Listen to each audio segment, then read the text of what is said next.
کاران صاحب سہل چیف صاحب فرمائیں. بسم اللہ الرحمن الرحیم. جناب بھائی مہر محمد سلیم صاحب، جناب بھائی احسان صاحب، مرزا عثمان صاحب اور میرے معزز بھائیوں، آج کا یہ کٹ اور تمام دوستوں کا تعارف اس بات کی دلیل ہے کہ حکومت کا جو پروگرام تھا کہ انہوں نے گراس لیول سے یہ پروگرام شروع کیا ہے. یہ تمام دوست، یہ کونسلر حضرات اس لیے ہی باری باری آپ کے سامنے پیش ہو رہے ہیں تاکہ یہ آپ کے مسائل کا حل ڈھونڈ سکیں. جناب بھائی احسان صاحب، جس آبادی میں تشریف فرما ہیں آپ، ادھر سعد محلہ گلشن ٹاؤن ہے، سعد بلال ٹاؤن ہے، فیصل ٹاؤن ہے، یہ فیض عالم ہے اور ساتھ ہی یہ ملک پارک ہے. جناب والا، یہ ادھر دوست آتے تھے، ووٹ لیتے تھے اور پھر چلے جاتے تھے. میں ان کے بارے میں اتنا ہی کہوں گا کہ دکھا دکھا کے محبت، جتا جتا کے خلوص، بڑے فریب سے لوٹا ہے دوستوں نے ہمیں، مگر اب ہم ایسا نہیں ہونے دیں گے چونکہ آپ کے اوپر آپ کے بزرگوں کا سایہ ہے. اس کے بعد یہ ہمارے بڑے بھائی مہر سلیم صاحب بھی آپ کی معاملت کر رہے ہیں.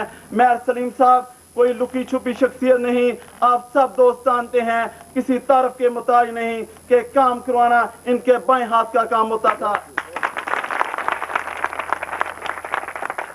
جناب والا، جس آبادی میں تشریف فرما ہے اس آبادی کا نام مہر پارک ہے اور اس نسبت سے یہ تمام دوست تشریف فرما ہیں، آپ کے خلوص کے لیے آئے ہیں. دوسرے دوست یہ کہتے ہیں کہ آپ کو چیف صاحب کیوں کہتے ہیں. میں آپ کو یہ بتانا چاہتا ہوں کہ ہماری ایک تنظیم تھی، پاکستان ریلوے یوتھ ویلفیئر ایسوسی ایشن، جس کے سرپرست اعلیٰ جناب مہر محمد سلیم صاحب تھے. یہ بھائی عثمان صاحب بھی جانتے ہوں گے کہ ہم نے 18 سال سے ان کا لڑ پکڑا ہوا ہے اور انشاءاللہ تعالی یہ ہمارے یہ دوست اس آبادی کے گواہ ہیں کہ سعودی عرب میں ہوں یا پاکستان میں، اگر یہ پاکستان میں ہوں اور عید آئے، عید چھوٹی آئے یا بڑی آئے، یہ انہوں نے عید کی نماز ادھر ہمارے ہاں آ کے پڑھنی ہے. اس بات کی گواہی یہ گرایا صاحب دیں گے اور بھائی عثمان صاحب دیں گے. اور ہم ان کے خلوص کو کیسے بلا سکتے ہیں؟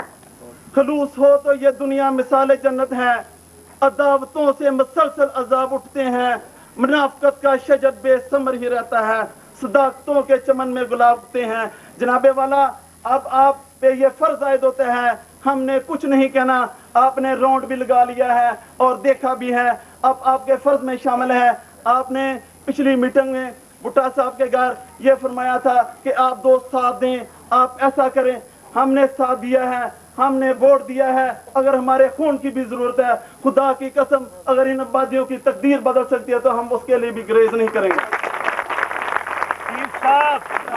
چیف صاحب جناب والا، بڑے دکھ کی بات ہے کہ یہ ساتھی پورے شہر کے سیوریج اور پائپ ادھر سے جاتے ہیں، مگر ہم دیکھتے ہیں کہ شاید ان میں سے کوئی ایسا پائپ ہے جو ان گلیوں میں بھی پڑے گا اور وہ جناب ٹریکٹروں پہ لاتے ہیں اور شہر کو لے جاتے ہیں. یہ اس کے علاوہ اور کیا ہو سکتا ہے؟ اس کے بعد محلہ فیض عالم ٹاؤن ہے جس میں سوئی گیس کی پرابلم ہے. سوئی گیس آفس ادھر ہے، پورے شہر میں لگ رہا ہے، پورے مطلب سیال کوٹ ٹس کا ہر جگہ لگ رہا ہے، مگر اس لیے مایوس ہیں. اس کے بعد میرے مطلب کہ ماسٹر تاج محمد چیمہ صاحب نے بتایا کہ ایجوکیشن کی پرابلم ہے، یہ 7 بورڈ ہے. میرے کہنے کا مقصد کہ ہم سمندر کے کنارے رہ کر پھر بھی پیاسے کے پیاسے رہے ہیں.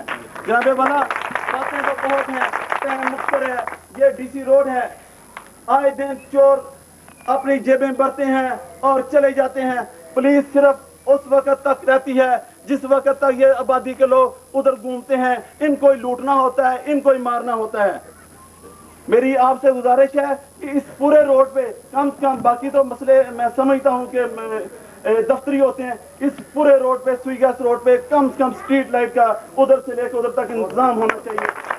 اس کے بعد جناب والا، یہ قبرستان ہے، ادھر لوگ بیٹھ کے کوئی جوا کھیل رہا ہے، کوئی تاش کھیل رہا ہے. بڑے دکھ کی بات ہے کہ ہم نے بھی مرنا ہے، آپ نے بھی مرنا ہے. کم سے کم انسانیت کا تقاضا ہونا چاہیے. ہم کو اس آبادی کے لحاظ سے اس قبرستان کی 4 دیواری کرانی چاہیے، ادھر شیڈ ہونا چاہیے، ادھر 2 کارپوریشن کے آدمی ہونے چاہیے تاکہ وہ لوگ جو اسودہ خاک ہیں کم سے کم جانے والے ان کی قبروں پہ صحیح طریقے سے دعا تو مانگ سکیں. اتنا گاہ چڑھا ہوا ہے مگر بڑے دکھ کی بات ہے کوئی بھی نہ کارپوریشن کا آدمی دلچسپی لیتا ہے اور نہ کوئی اور لیتا ہے. جناب والا مسائل تو بہت ہیں مگر اب آپ سمجھ ہی گئے ہوں گے کہ یہ اب آپ نے ہم پہ کیا کرنا ہے کیا نہیں کرنا. دوسرے بات میں ایک واضح کہہ دینا چاہتا ہوں بھائی احسان صاحب, ہم آدمی ہیں خلوص کے بھوکے.